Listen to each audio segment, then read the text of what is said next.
Assalamualaikum warahmatullahi wabarakatuh. Di sini saya Aprilia Bekti Kusumaning Tias akan memberikan suatu contoh mengenai tingkat keanekaragaman hayati laut, yaitu pada mata kuliah Praktikum Biodiversitas. Di sini saya dengan NPM 19103038083. Tingkat keanekaragaman hayati itu ada 3. Yang pertama itu ada tingkat gen, yang kedua ada spesies, dan yang ketiga ada ekosistem.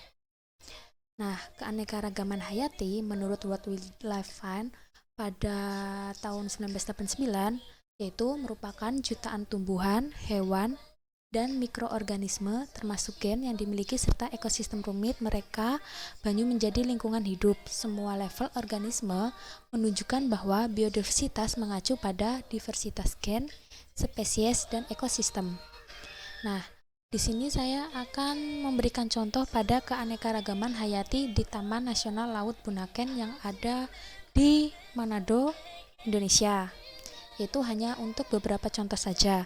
Yang pertama ada tingkat gen, yaitu di sana ada keanekaragaman makhluk hidup, yaitu jenis fauna hewannya, yaitu ada dugong atau dugong-dugon, terus ada paus sirip, ada paus kepala kotak, ada paus bangkok, ada paus bongkok, ada paus pembunuh, dan ada lumba-lumba, serta ada pula spesies atau hewan penyu hijau, penyu sisik, ikan lolosi, ekor kuning, ikan gusumi, ikan tuna, ikan hiu atau gorango kakadang ataupun biasa dikenal dengan ikan hiu martil. Kemudian ada juga ikan hiu karang sirip hitam, yaitu seperti dapat dilihat adanya sirip yang berwarna hitam. Kemudian ada juga hewan ikan pari sinar pita biru, ikan pari manta, ada belut morai raksasa, ada ikan kerapu yaitu pada jenis Pesodanthias pleurotania. Kemudian ada ikan Napoleon dan juga ada ikan kakak tua biru serta ikan tenggiri. Kemudian untuk tingkat gen lainnya terdapat siput triton trompet, kerang kepala kambing, kerang lola, bintang laut berduri, nautilus berongga.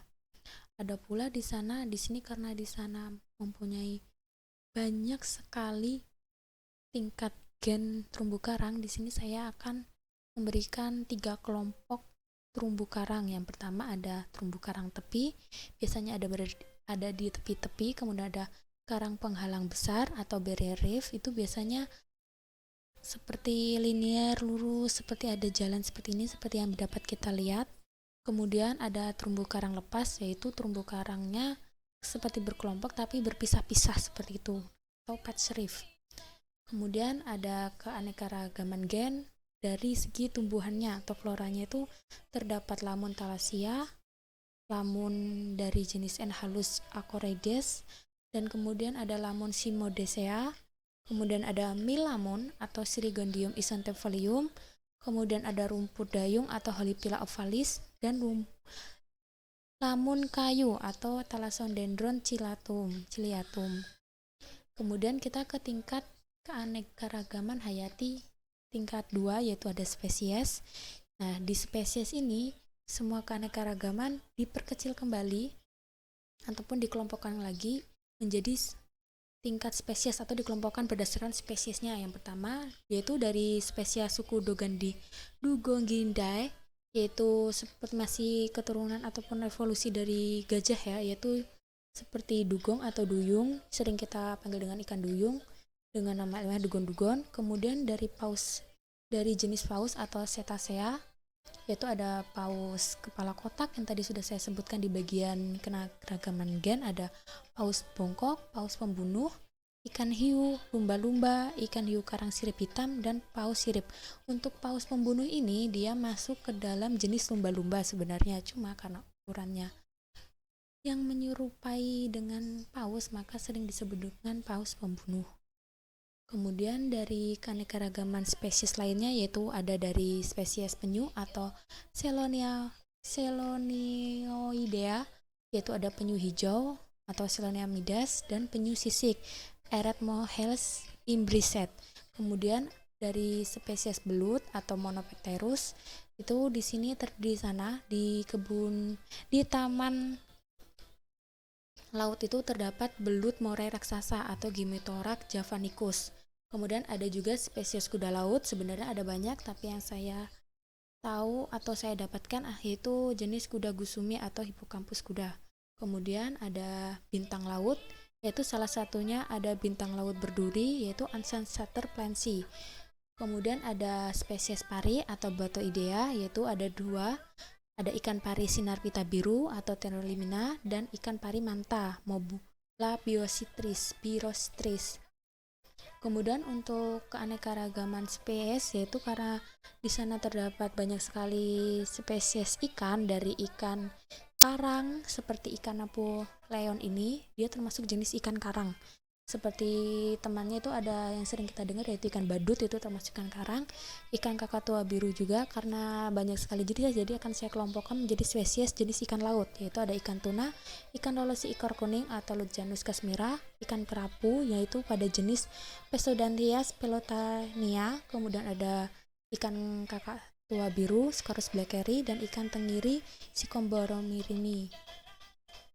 Kemudian untuk keanekaragaman spesies siput laut atau Littorina sp, ini Littorina sp masuk dalam siput laut kecil ya, tapi ini yang akan saya berikan contoh yaitu sejenisnya siput laut tapi yang ukurannya besar-besar, yaitu seperti siput triton trompet atau Soronet tritonis, kerang kepala kambing Cassis cornuta, kerang lola, Trochus niloticus, dan Nautilus berongga. Kemudian untuk terumbu karang sendiri, yang telah saya sebutkan, kelompok-kelompoknya dapat dikelompokkan kembali menjadi spesies yang bernama terumbu karang, seperti pada gambar yang saya tampilkan. Kemudian untuk keanekaragaman spesies tumbuhan, yaitu saya kelompokkan menjadi spesies lamun, seperti ada lamun thalassias, lamun Enhalus acroides, lamun Cimodacea, melamun, rumput dayung, dan lamun kayu. Untuk yang ketiga ada tingkat keanekaragaman hayati, yaitu tingkat ekosistem. Nah, untuk keanekaragaman ekosistem yaitu sebagai wadah tempat hidup makhluk-makhluk laut atau biota-biota laut dan sekitarnya, yaitu sebagai wadah untuk berinteraksi ataupun sebagainya. Yang pertama yaitu di taman laut di sini terdapat adanya ekosistem laut tentu saja, yaitu tempat hidup biota-biota laut seperti yang saya tampilkan. Kemudian yang kedua ada ekosistem terumbu karang. Jadi terumbu karang ini membentuk suatu ekosistem sendiri atau dapat berdiri sendiri karena mereka menyediakan tempat tinggal bagi makhluk-makhluk lain seperti yang tadi saya sebutkan, ikan-ikan jenis-jenis ikan karang. Dapat kalian lihat pada gambar yang saya tampilkan. Kemudian ada ekosistem padang lamun. Nah, ekosistem padang lamun ini juga masuk di dalam ekosistem laut dan pesisir. Namun ekosistem padang lamun ini dapat berdiri sendiri seperti ekosistem terumbu karang yang mana dapat memberikan tempat tinggal bagi makhluk hidup lain, yaitu ekosistem mengenai padang lamun, yaitu berupa tumbuh-tumbuhan, memanjang ataupun lainnya, biasanya untuk tempat dugong atau ikan duyung dan sebagainya. Dapat kalian lihat seperti gambar yang saya tampilkan. Ekosistem padang lamun ini terdapat di perairan-perairan dangkal, namun mereka tidak keluar atau tidak melebihi permukaan airnya. Jadi masih di dalam perairan. Itu saja yang dapat saya sampaikan. Terima kasih. Mohon maaf apabila ada kesalahan dalam penjelasan, pengucapan, ataupun penulisan, ataupun penamaan. Saya mohon maaf. Saya meminta saran, kritik masih sangat diperlukan oleh saya. Terima kasih. Wassalamualaikum warahmatullahi wabarakatuh.